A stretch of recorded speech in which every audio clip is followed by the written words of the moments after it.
Alright, we're back with more gaming news on Friday. It is Friday and we're doing gaming news. Kind of a light news week from what I've seen. I mean, there's a bunch of stories, but light on like the interesting stuff. Alright, starting as usual, big small. Chat picks dev dub. We're gonna start with Supermassive Games. This is Andy Robinson, VGC. So Supermassive has delayed Directive 8020 amid a round of layoffs. They posted something on X, statement published on social media channels. The studio said that it has begun the redundancy process for around 36 employees. This decision was not taken lightly, and we know this will be an incredibly difficult time for everyone. Our absolute priority will be to offer full support to all those affected. We remain focused on our upcoming projects and have made the decision to move the launch of Directive 8020 to the first half of 2026. The British developer, based in Guildford, Surrey, is best known for its PlayStation horror hit Until Dawn. And 8020 is going to be a massive undertaking comparatively. Let me see if we can get the trailer. So, because this was months ago, so let's refresh our memories here. We don't really need to watch the whole thing, but refresh our memories. Looks like space horror game. It's got the lady. I think this is she was in Star Wars, if I remember correctly, the Obi-Wan series. So this game looks nuts. Hopefully it does come out.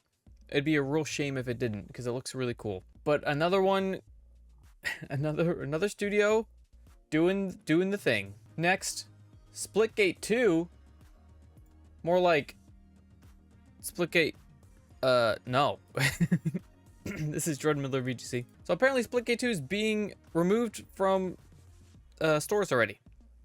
It's quote-unquote unlaunching, according to the developer, and staff have been laid off. The shooter, which was released in June, has now faced low player numbers during its opening weeks and mixed fan feedback from players. Now, developer 1047 Games has said it's taken the game off sale in order to work on it further, listen to fan complaints, and attempt to move forward. We believe in Splitgate 2. We launched too early, we had ambitious goals with Splitgate 2, and in our excitement to share it with you, we bit off more than we could chew.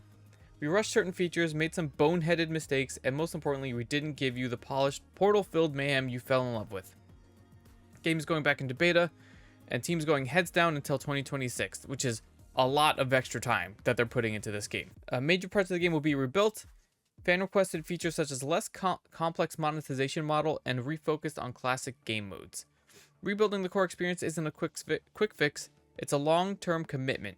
To give ourselves the time to build Splitgate you deserve, we've made the incredibly difficult decision to reduce certain roles and shift our resources to focus on this work. Lastly, founders announced that the studio will take the original Splitgate servers offline next month due to them costing the studio hundreds of thousands of dollars. So not only are gamers not going to be able to play Splitgate 2, they're not going to be able to play Splitgate 1 next month. So get your Split games in now before you can't play anything. This game better get re-released because Splitgate's a very fun game.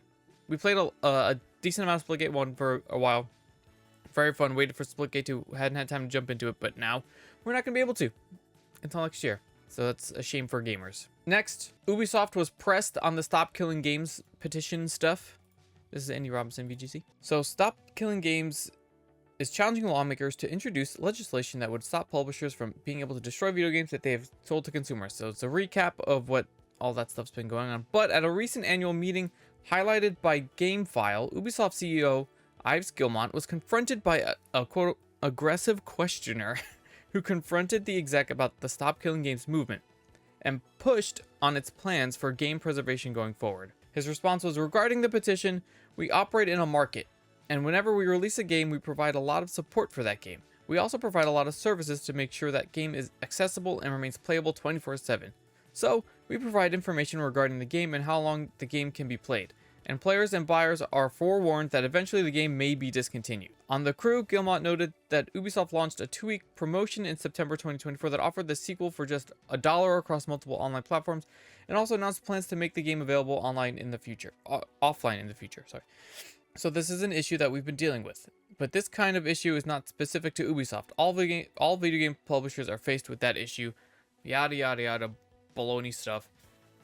So at least someone in the higher ups of gaming has made some sort of response. It's not a great response. It's not a surprising response, but it's a response. We should be pressing all of them every chance that we get about stuff like this, but also be pressuring them about all the layoffs, not just, you know, game servers being taken down. So we got to keep this shit up, gamers, every time you get the chance. Last bit of larger news is another Krafton versus Subnautica update. This is Andy Robinson, VGC. Nothing crazy. Krafton just is like, hey, we're ready to do it. We're ready to do the stuff. Because, you know, the founders said that they were going to sue. This is all recap. Okay. Krafton's decisions were made to ensure Subnautica 2 is the best possible game and lives up to fan expectations. This is a spokesperson talking directly to VGC. Releasing the game prematurely with insufficient content, falling short of what fans expect in a sequel, would have both disappointed the players who are at the heart of everything Krafton does, and damaged the reputations of both Subnautica and Unknown Worlds brands. While we are disappointed that Charlie, Max, and Ted have filed a lawsuit seeking a huge payout, we look forward to defending ourselves in court. In the meantime, Krafton remains focused on what matters, delivering the best possible game as quickly as possible to Subnautica fans. Again, a not surprising statement from them. Another thing where if they just show the game as is, this all could be decided, but I don't think they will. Or if they just pay them the money, this all could be over. But again, I don't think they will. We're going to keep monitoring the situation and updating casually as we can weekly basis. All right, smaller news time. Switch 2 selling like hotcakes, as is pretty obvious though. Andy Robinson, VGC again. Set a US launch month record at 1.6 million units. 82% of Nintendo Switch 2 buyers during June also acquired Mario Kart World because that's the bundle.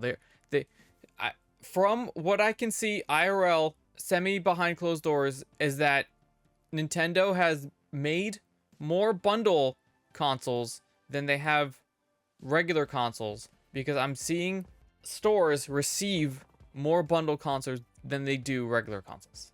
So they're padding their numbers there, because if there's no individual console like non-bundle available, you gotta buy the bundle if you want to Switch 2. That's according to Circana data, which suggests Switch 2 sold 1.6 million units in June, a further 500,000 on top of Nintendo's first week figure, and more than a 1.1 million record held by PlayStation 4's 2013 launch. Help propel US June hardware spending upwards of a huge 250%, basically. And then goes on to some other gaming stats.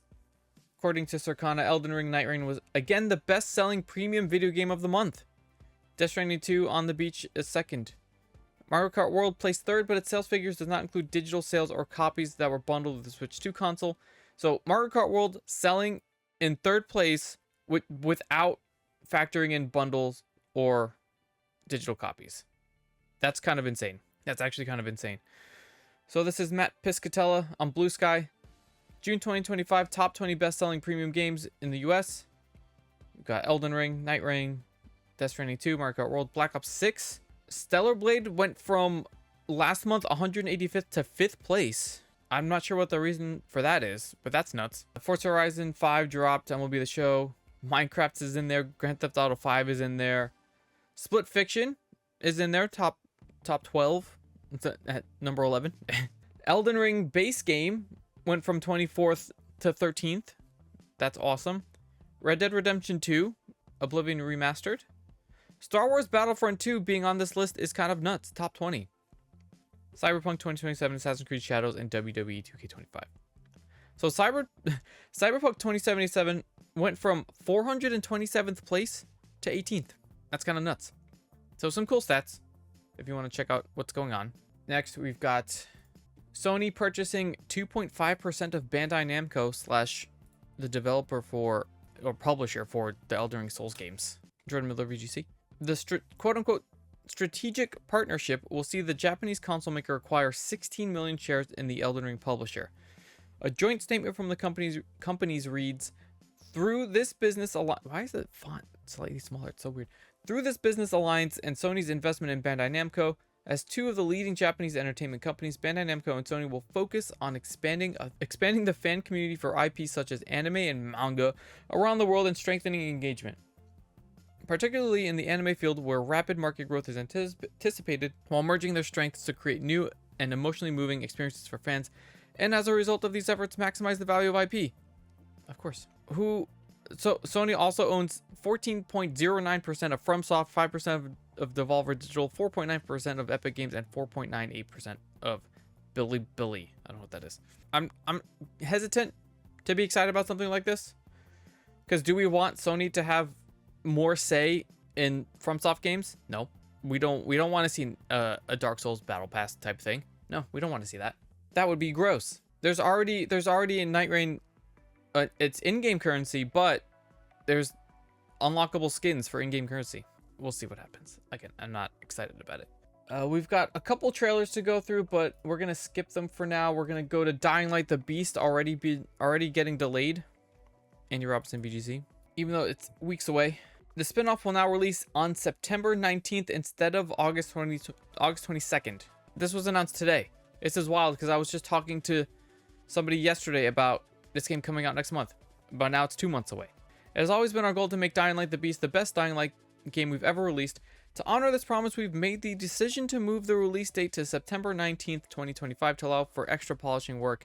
We understand that this may be disappointing, but our experience has shown how important the first impression is. With just 4 additional weeks, we can address final details that make all the difference between good and great. According to Techland, the additional 4 weeks will allow to fine-tune gameplay elements, look into clarity of the game's UI, increase the quality of physics, and tweak cutscenes and player animation. And then it goes into kind of like a plot synopsis, which we won't, because we will be playing this game when it comes out. Hopefully it's got 4-player co-op, because that would be sick. At least 3-player co-op would be great. So that's unfortunate, but it's not too much longer.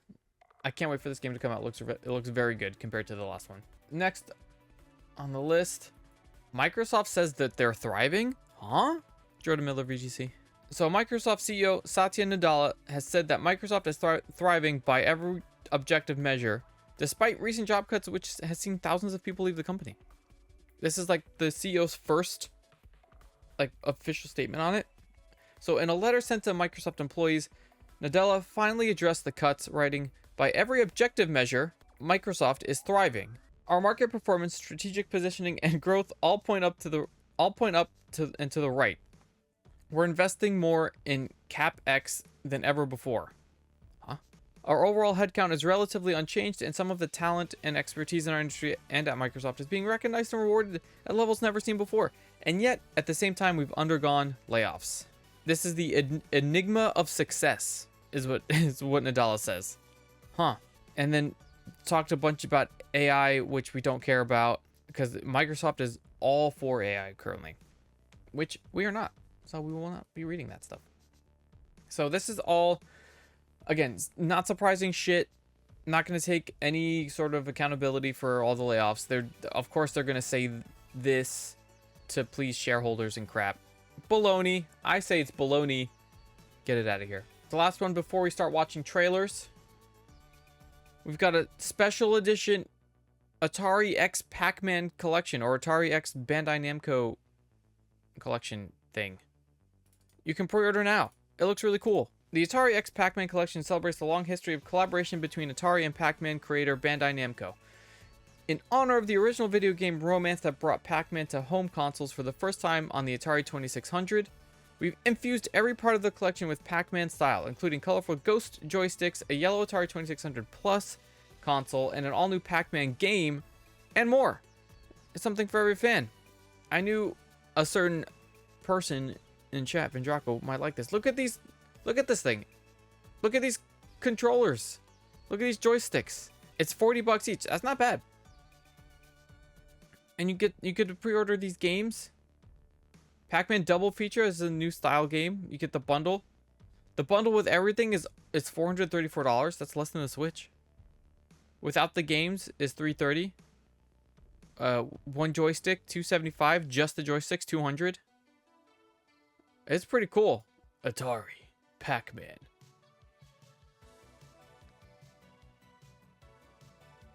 This does look awesome. If anyone's debating between getting a Switch or an Atari 2600, this thing looks pretty cool. And it's less money. Got double feature game cartridge. quote unquote modern gaming. That's pretty cool. Yeah, they did release a Lego Game Boy. Anyway, I mean, that'd be fun to play with. Let's watch some trailers before we go into... Actually, let's do chat picks, and then we'll watch some trailers. There's only 2 chat picks that we have here. Pivoting chat picks before trailers. First up, this is Cecilia Holt Emerson. So, according to... Who was talking about this? Simon Davis, founder of Goat Gaming, is saying a lot of nonsense about AI. The best way to manage gamer unease about generative AI in video games is to be direct about it.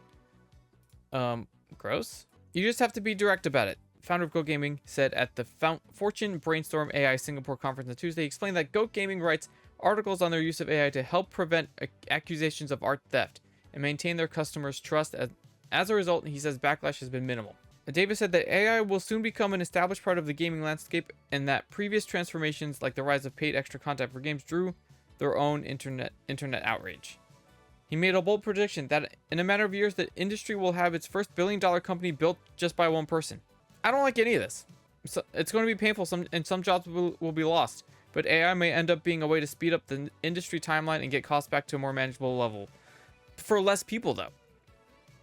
That means less people will be making money. That's the whole point of this. No, thank you. No, thank you. Feel free to read the garbage. Second chat pick. This is Ted Litchfield, PC gamer. So apparently, the Chinese Room studio behind Bloodlines 2 purchased its own independence and then laid people off. And there was an update. In a statement to PC Gamer, the Chinese Room revealed that last month's layoffs at the company and the ones reported by game developer were one and the same. Initial version of this article, we reported them as 2 separate instances of layoffs at the company. Okay. As reported by game developer Vampire the Masquerade Bloodlines 2, bought its own independence from former owner Sumo Digital, but laid off an undisclosed number of employees in the process, bringing its total headcount to 55. So, GG's for getting your independence. It's unfortunate that people had to lose their jobs. Hopefully this is for the better because they have independence now. Hopefully it was just some sort of like middle management positions that got cut, because we don't like that, but we like independence. So this is a pretty, bittersweet kind of story. Hopefully more studios are able to do this, but with less job cuts or no job cuts. Bloodlines 2 will be released. Trust. All right, let's watch some trailers and then we'll do dev dub. First trailer is going to be Elden Ring Night Reign 2-player mode is finally getting released.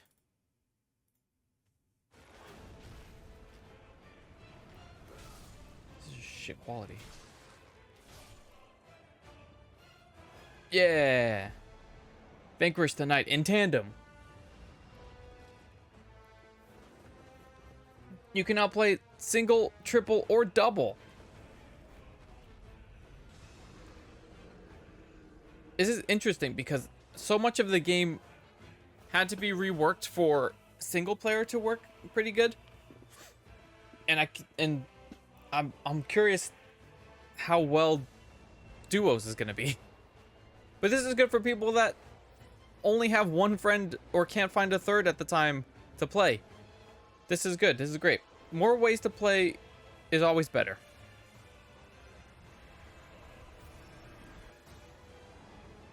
Two-player mode available July 30th. That's only 5 days from now.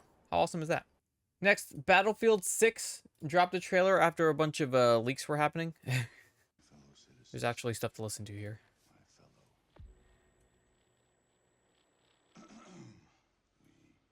We will prevail. We're ready, Mr. President. He's sweating. Battlefield My fellow Studios. citizens, today represents a dark day in our history. With this monstrous, unprovoked attack, no country is safe from their reach. Oh my god. For all those serving on our behalf, They're showing a lot of cool stuff in this trailer, though. our prayers go with you. For the Pax Armada mercenaries who are watching now, I have a message. It's over. It's over, motherfuckers. It's like Top Gun.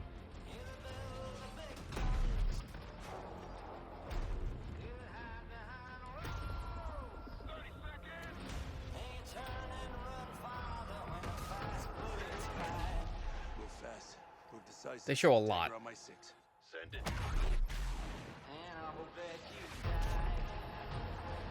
Whoa, not the damn.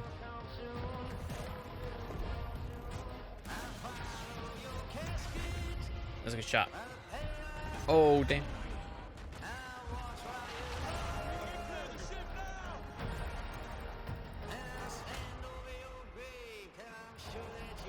I really want to fly planes. Oh, God. Not the bridges.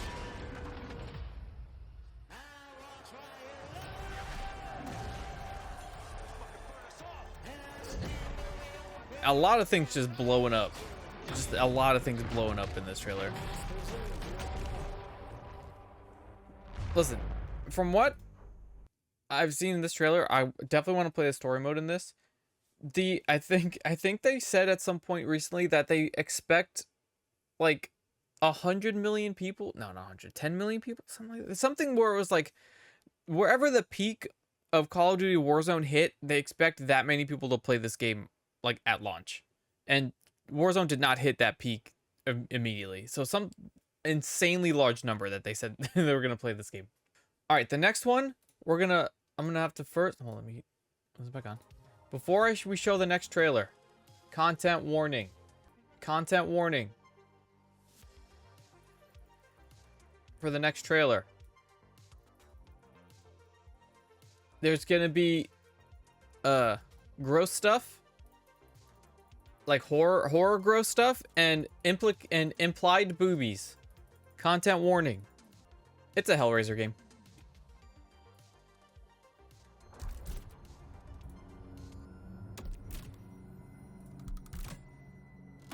I'll leave this up.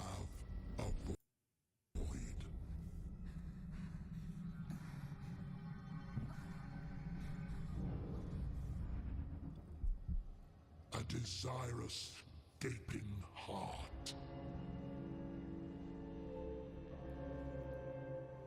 This game looks nuts. This game looks insane. It thirsts for excruciating pleasure. Yeah, Hellraiser. The very thing we offer.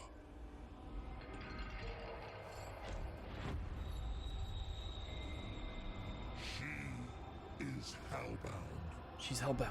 Follow her, for we have such sights to show you.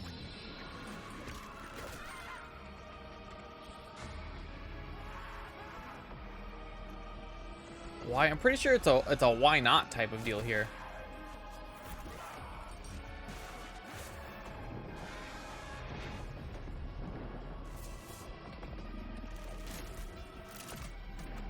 Hellraiser Revival. Wishlist now. On all platforms except for Switch. It doesn't look great. Like, it doesn't look very polished. So hopefully it looks a little bit better than this. Hopefully. Alright, that's it for the trailers. Alright, let's go into dev dubs. Today's dev dub is going to be weird. So it's kind of a two-parter. It's going to be Obsidian and Microsoft, question mark? For two reasons. First, Microsoft reverses, or either Microsoft or Obsidian, I don't know who gave the final say, reversed the $80 price tag on Outer Worlds 2.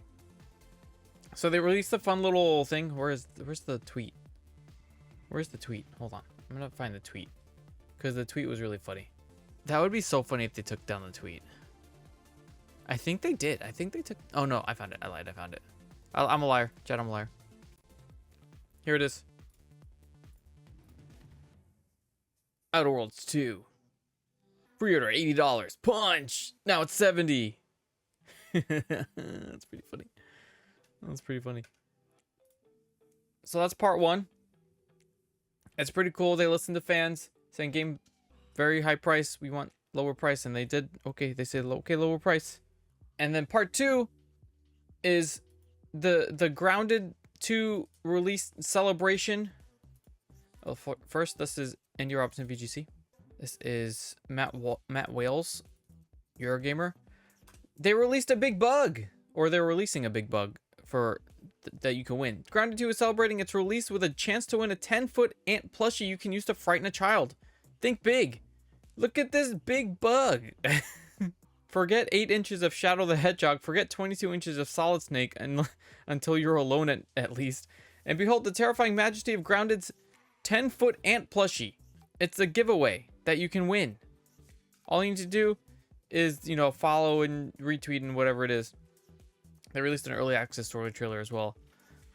But it's a big ol' bug plushie. They were also had, let me go back here, because they also did a like live event. There was a Grounded 2 experience, IRL experience.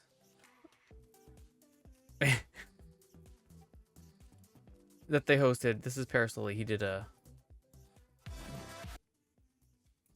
Xbox showcase or something at some point. This is the Grounded experience. Look at this. They had bug food.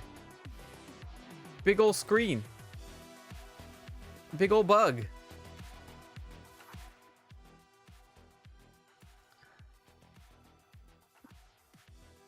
They should have served dirt. So fun thing. So yeah, the dev dub goes to Obsidian / Microsoft question mark. We're gonna give it more to Obsidian. And I don't want to give Microsoft any credit for it. So I'm gonna say Obsidian dev dub, fun things, big bugs. We love it. And that's gonna be it for casual. I'm gonna leave this one up. That's gonna be it for casual gaming news today or this week. Thank you everyone that hung out. You guys are the best.